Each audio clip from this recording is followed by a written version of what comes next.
어느 늦가을의 어두운 저녁, 나는 도시의 외곽에 있는 작은 마을에 있는 오래된 할머니 댁을 방문하기로 했다. 할머니 댁은 내가 어린 시절 많은 시간을 보냈던 곳으로 그때의 추억이 많아 가끔씩 찾아가곤 했다. 하지만 할머니께서 돌아가신 이후로는 점점 발길이 줄어들었다. 이번 방문은 마지막으로 집을 정리하고 팔기 위해서였다. 할머니 댁은 오랫동안 사람 손길이 닿지 않아 먼지가 쌓인 상태였다. 나는 서재부터 정리하기 시작했다. 책장을 정리하던 중 문득 책장 뒤쪽에 낡은 상자가 눈에 띄었다. 상자는 오래되어 색이 바래고 먼지가 쌓여 있었지만 본 기억이 없는 것이었다.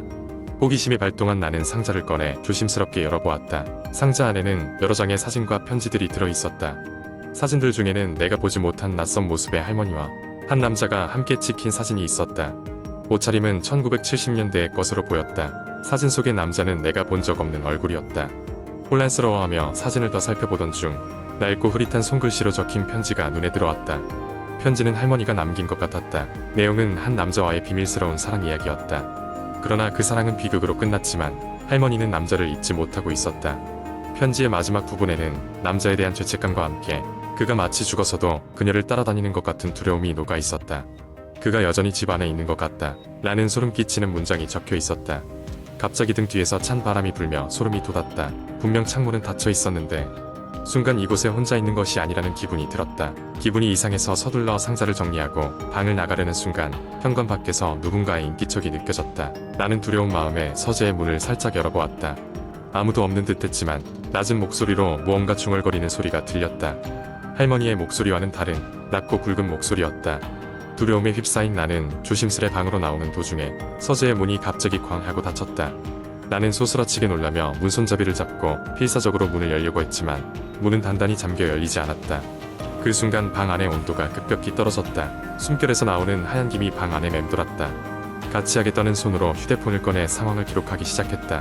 낡은 조명 아래서 휴대폰 화면을 바라보던 중 비춰진 화면 속에 나 혼자가 아니라 뒤에 다른 실루엣이 서 있는 것을 보았다. 심장이 멎는 듯한 공포에 뒤돌아보았지만 그 자리는 비어 있었다. 휴대폰을 손에서 놓쳐 바닥에 떨어뜨리고 말았고 나는 엉겁결에 눈을 감았다. 다시 눈을 떴을 때 방 안은 고요했고 문은 아무 일도 없었다는 듯 열려 있었다. 나는 두려움에 빠른 걸음으로 방을 나서며 한 번도 뒤돌아보지 않고 집 밖으로 달려나왔다. 집 앞에서 차에 오르던 순간 창문 너머로 할머니의 방 불이 켜진 것이 보였다. 마치 누군가가 안에서 나를 보고 있는 듯한 기분이 들었다. 그 이후로 나는 그 집에 다시는 가지 않았다. 하지만 밤이 되면 종종 그날의 일이 생각나 잠을 이루지 못하는 날이 많았다. 어쩌면 그 집에는 할머니가 그토록 잊지 못했던 사람이 여전히 남아 그녀를 기다리고 있는 것은 아닐까? 그것이 진실인지 그저 공포에 질린 나의 환상인지 모르겠지만 그날의 경험은 절대 잊을 수 없는 내 삶의 한 부분으로 남아있다. 두 번째 이야기. 어느 날 대학생인 민수는 기말고사를 준비하기 위해 도서관에 가고 있었다. 도서관은 항상 조용하고 인적이 드문 곳이었지만 시험 기간이 다가오면 언제나 북적였다. 그런데 희한하게도 그날따라 도서관은 평소보다 더욱 조용했고 왠지 모를 음산한 분위기가 감돌았다. 민수는 자리에 앉아 열심히 책을 펼치고 공부를 시작했다. 시간이 얼마나 지났을까 문득 이상한 느낌이 들어 고개를 들었는데 저 멀리 책장 사이로 누군가가 서 있는 게 보였다. 처음에는 다른 학생이겠거니 하고 대수롭지 않게 넘겼지만 몇 분 후에도 그 사람은 같은 자리에서 민수를 지켜보고 있었다.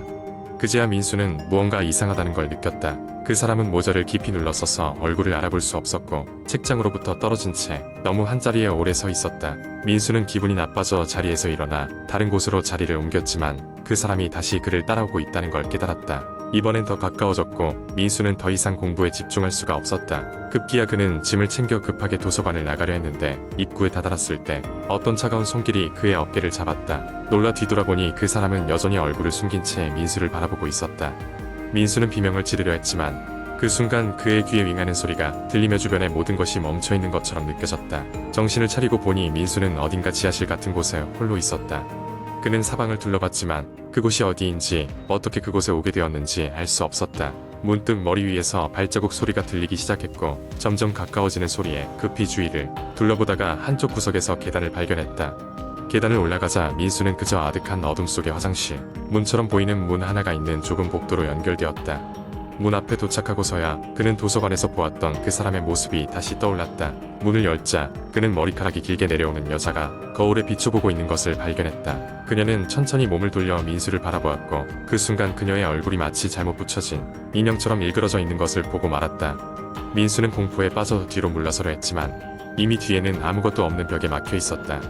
그녀의 손이 그의 목을 향해 다가올 때 갑자기 방 안의 조명이 깜빡이며 그녀의 모습이 사라져버렸다. 무엇이 어떻게 된 건지 이해할 수 없던 민수는 온몸이 떨리는 상태로 방을 빠져나와 다시 계단을 내려갔다. 다시 지하실로 돌아왔을 때 그는 그곳이 이전과는 다르게 수많은 그림과 낡아빠진 도서들로 가득 차 있다는 것을 알게 되었다. 서랍을 열어보니 오래된 신문 기사들이 쌓여 있었고 기사들은 모두 실종과 의문의 죽음에 관한 내용들이었다.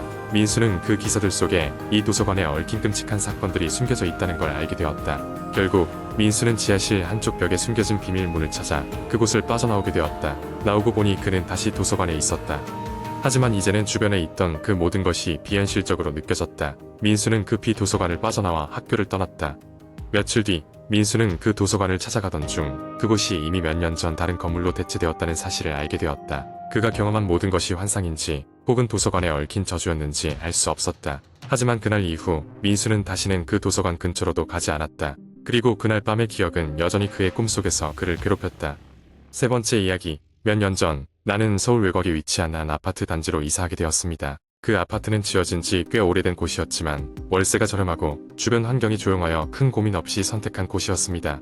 이사 후 첫 주말 나는 아파트 주변을 산책하며 새로운 동네에 적응하기 시작했습니다. 초가을에 서늘한 바람이 불어오는 그날 나는 아파트 단지 인근에 작은 산책로를 걷고 있었습니다. 그 길은 아파트 단지의 뒷산으로 이어지는 오래된 산책로였는데 사람들이 잘 다니지 않는지 자풀이 무성했고 곳곳에 거미줄이 걸려 있었습니다. 하지만 자연 속에서 산책을 즐기길 좋아했던 나는 별 거부가 없이 그 길을 걸어 올라갔습니다. 길을 걸으며 자연의 소리와 함께 여유로운 시간을 보내고 있는 와중 갑자기 이상한 느낌이 들었습니다. 바람소리, 새소리가 들리던 공간에 갑자기 심한 정적이 찾아왔고 주변 공기가 얼어붙은 것처럼 차가워졌습니다.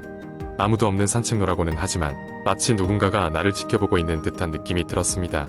그 순간 등골이 서늘해져 뒤를 돌아보았지만 나무와 잡초 그리고 희미한 안개 외에는 아무것도 보이지 않았습니다. 곤란해진 나는 빠르게 산책로를 빠져나와 아파트로 돌아왔습니다.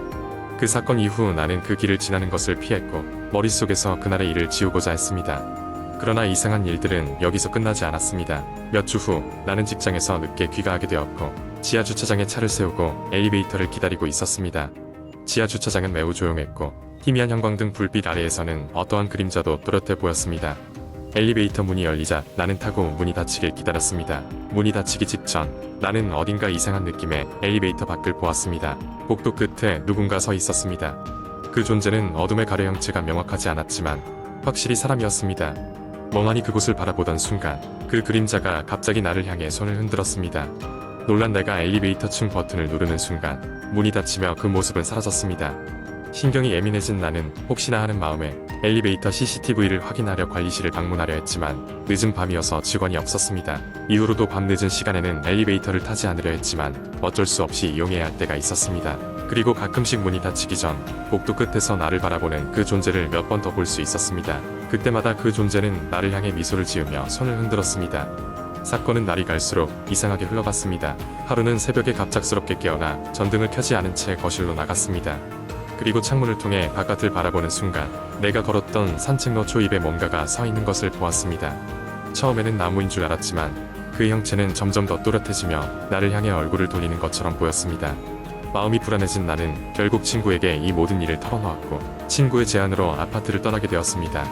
짐을 싸면서 마지막으로 주위를 둘러보며 느낀 것은 그곳에 머무는 동안 이상하게도 모든 것이 비현실적으로 조용했다는 점이었습니다. 그 뒤로 나는 그 아파트와 관련된 모든 것을 잊고자 했고 새로운 곳에서는 더 이상의 기이한 경험은 없었습니다. 하지만 아직도 가끔 한밤중에 잠에서 깨어날 때면 창문 너머 복도 끝에서 누군가가 나를 보고 있을 것 같은 기묘한 느낌이 들곤 합니다. 그리고 그때마다 그 아파트에서의 기억이 떠올라 다시는 경험하고 싶지 않은 두려움과 소름이 밀려옵니다.